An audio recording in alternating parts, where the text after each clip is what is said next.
दोस्तों, आप लोगों ने सिकंदर जुल्करनैन का नाम तो सुना ही होगा, लेकिन सिकंदर जुल्करनैन कौन थे, किस दौर में थे और कहाँ से थे? ये सवाल ऐसे हैं जो शायद आप में से बहुत कम लोग जानते होंगे।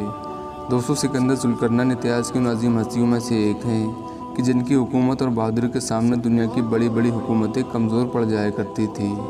दोस्तों, इनकी हुकूमत और शहंशाही का जिक्र दुनिया की सबसे अजीम और पाक किताब कुरान मजीद में भी आया है, और जिनको इंसानी इतिहास के उन हुक्मरानों में शामिल किया जाता है कि जिनकी हुकूमत सिर्फ एक दो देशों पर नहीं बल्कि पूरी दुनिया पर हुआ करती थी।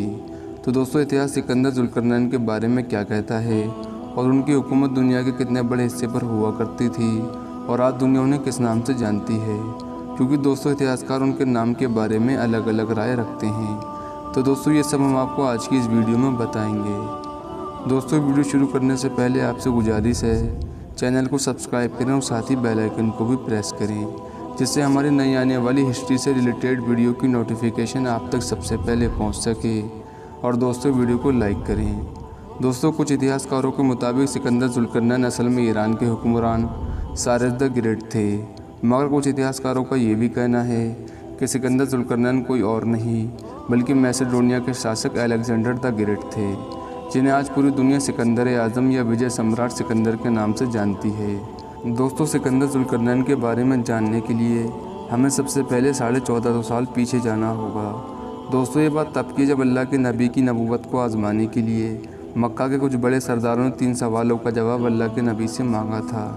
उन्हीं 3 सवालों में से एक सवाल था कि आप इतिहास के ऐसे योद्धा का नाम बताओ जो मशरिक़ से लेकर मगरिब तक यानी ईस्ट से लेकर वेस्ट तक फतह करता चला गया हो, यानी जिसकी हुकूमत मशरिक़ से लेकर मगरिब तक फैली हुई हो। दोस्तों, मक्का के उन्हीं सरदारों के सवालों के जवाब में अल्लाह के नबी पर एक आयत नाजिल हुई जिसमें इन सभी सवालों के जवाब मिलते हैं। सिकंदर जुल्करनैन का जिक्र कुरान करीम के सूरह कहफ की आयत नंबर 83 में मिलता है, जिसमें हज़रत जुल्करनैन की हुकूमत और उनकी सभी बातों का जिक्र मिलता है। कुरान करीम की इस आयत में हज़रत जुल्करनैन का जिक्र कुछ यूँ आया है, ऐ मोहम्मद, ये लोग आपसे जुल्करनैन के बारे में पूछते हैं, कह दो मैं इनसे जुल्करनैन का जिक्र कुछ यूँ बयान करता हूँ। आपको बता दें, कुरान करीम में हज़रत जुल्करनैन की कुल 4 खूबियाँ बयान की गई हैं। नंबर 1, इनका लक़ब जुल्करनैन था, यानी जुल्करनैन इनका नाम नहीं बल्कि लक़ब था, जिसका मतलब होता है 2 सींगों वाला।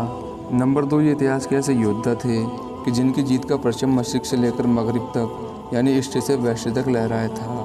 नंबर 3, वो एक ऐसे हुक्मरान थे जिसने अपनी सल्तनत के लोगों को याजूज और माजूज के हमले से बचाने के लिए उन दोनों के बीच में एक मजबूत और ऊंची दीवार बनवा दी थी, जिसकी वजह से वो याजूज माजूज हमेशा हमेशा के लिए दीवार के पीछे कैद हो गए थे।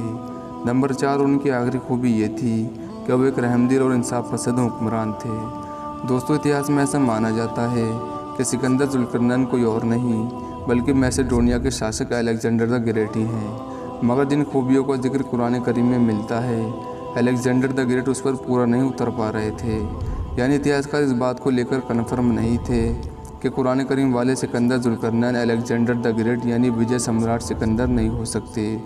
और आपकी जानकारी के लिए भी बताते चले, अलेक्जेंडर द ग्रेट मैसेडोनिया के शासक थे, जिनकी हुकूमत आज से लगभग 2350 साल पहले हुआ करती थी। जहाँ कुरान करीम में सिकंदर जुल्करनैन का जिक्र एक इंसाफ पसंद, रहमदिल और एक खुदा की इबादत करने वाले बादशाह के तौर पर आया है, और वहीं दूसरी तरफ अलेक्जेंडर द ग्रेट यानी विजय सम्राट सिकंदर को एक जालिम और अय्याश किस्म का शासक माना जाता है।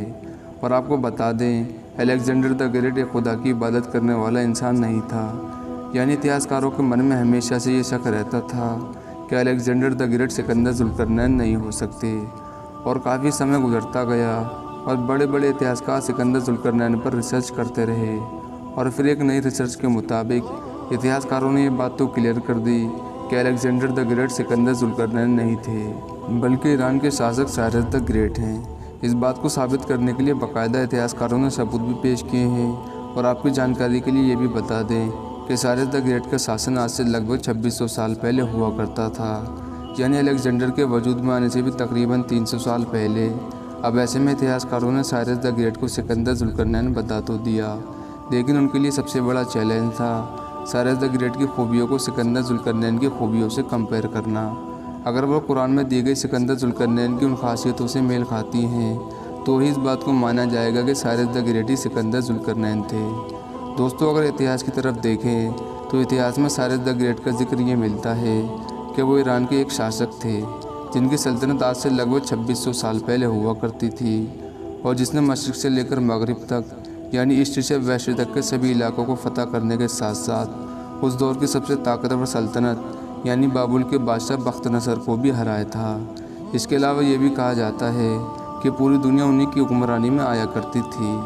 लेकिन दोस्तों इस पूरी कहानी में मोड़ तब आया जब ईरान में साइरस द ग्रेट की कुछ मूर्तियाँ पाई गईं जिनमें साफ तौर पर देखा जा सकता था कि साइरस द ग्रेट के सर पर सींग के नक्शे का एक ताज हुआ करता था।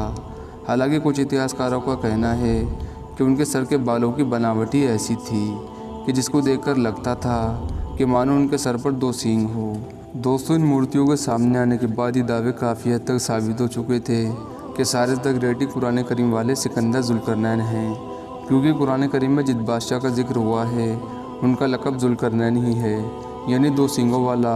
और साइरस द ग्रेट की जो मूर्ति ईरान में पाई गई थी उनके सर पर भी साफ तौर पर 2 सींग नज़र आ रहे थे। जहाँ एक तरफ कुरान पाक में सिकंदर जुल्करनैन को एक रहमदिल और एक इंसाफ पसंद बादशाह बताया गया है, वहीं दूसरी तरफ साइरस द ग्रेट की रहमदिली और इंसाफ की मिसाल उनके दुश्मन भी दिया करते थे। आपकी जानकारी के लिए बता दें, यहूदी लोग आज भी साइरस द ग्रेट को अपने एक मसीहा के तौर पर मानते हैं जिन्होंने उनके लोगों को बाबुल के जालिम बादशाह बख्त नसर के जुल्म और कैद से आज़ाद कराया था और दुनिया में रहम और इंसाफ की हुकूमत कायम की थी। और इसके अलावा सिकंदर जुल्करनैन की एक और खूबी जो कुरान करीम में बयान की गई है, उसके मुताबिक उन्होंने अपनी सल्तनत के लोगों को याजूज और माजूज के हमले से बचाने के लिए एक मजबूत और ऊंची दीवार भी बनवाई थी। और आपको बताते चलें कि उस दौर में याजूज माजूज एक कौम हुआ करती थी। याजूज माजूज एक ऐसी कौम थी कि जो 2 पहाड़ों के बीच से निकलकर इंसानी आबादी पर हमला करती थी और सब कुछ बर्बाद कर दिया करती थी। साइरस द ग्रेट यानी सिकंदर जुल्करनैन ने लोगों के कहने पर उन दोनों पहाड़ों के बीच एक लंबी और ऊंची दीवार बनवा दी थी, जिसकी वजह से वो कौम हमेशा के लिए उस दीवार के पीछे कैद हो गई थी और दोबारा कभी भी इंसानी आबादी पर हमला ना कर सकी थी। और साइरस द ग्रेट के दौर में भी एक ऐसी दीवार बनवाई गई थी कि जिसकी सभी खूबियाँ बिल्कुल ही सिकंदर जुल्करनैन ने जो दीवार बनवाई थी उससे मेल खाती हैं। यानी काफ़ी हद तक ये बात क्लियर हो चुकी थी कि साइरस द ग्रेट ही सिकंदर जुल्करनैन हैं और पूरी दुनिया के इतिहासकारों को ये बात माननी पड़ी कि साइरस द ग्रेट कोई और नहीं बल्कि सिकंदर जुल्करनैन ही हैं। दोस्तों इंसानी इतिहास में अब तक पूरी दुनिया पर कुल 4 बादशाहों ने हुकूमत की है, जिनका जिक्र पुरानी ऐतिहासिक किताबों और इस्लामिक किताबों में मिलता है, जिनके नाम ये बताए जाते हैं नमरूद, बख्त नसर, हज़रत जुल्करनैन, हज़रत सुलेमान। इन चारों बादशाहों में 2 मोमिन और अल्लाह के रास्ते पर चलने वाले रहे, जबकि 2 जालिम और जुल्म करने वाले रहे। मोमिन बादशाहों में हज़रत सुलेमान, हज़रत जुल्करनैन के नाम आते हैं, जबकि जालिमों में नमरूद और बख्त नसर के नाम आते हैं। और इन चारों में भी सबसे बड़ी हुकूमत हज़रत सुलेमान की थी, जिनकी हुकूमत इंसानों के साथ साथ जिन्नातों पर भी हुआ करती थी। दोस्तों सिकंदर जुल्करनैन इतिहास के वो बादशाह हैं जिन्होंने हमेशा रहम और इंसाफ के साथ हुकूमत की और जालिमों को जुल्म से मजलूमों को बचाया। और आज की दुनिया में हम उन्हें साइरस द ग्रेट के नाम से जानते हैं। फ़िलहाल दोस्तों आज की वीडियो यहीं पर पूरी होती है। दोस्तों वीडियो को लाइक करें, ज़्यादा से ज़्यादा शेयर करें और चैनल को सब्सक्राइब करें।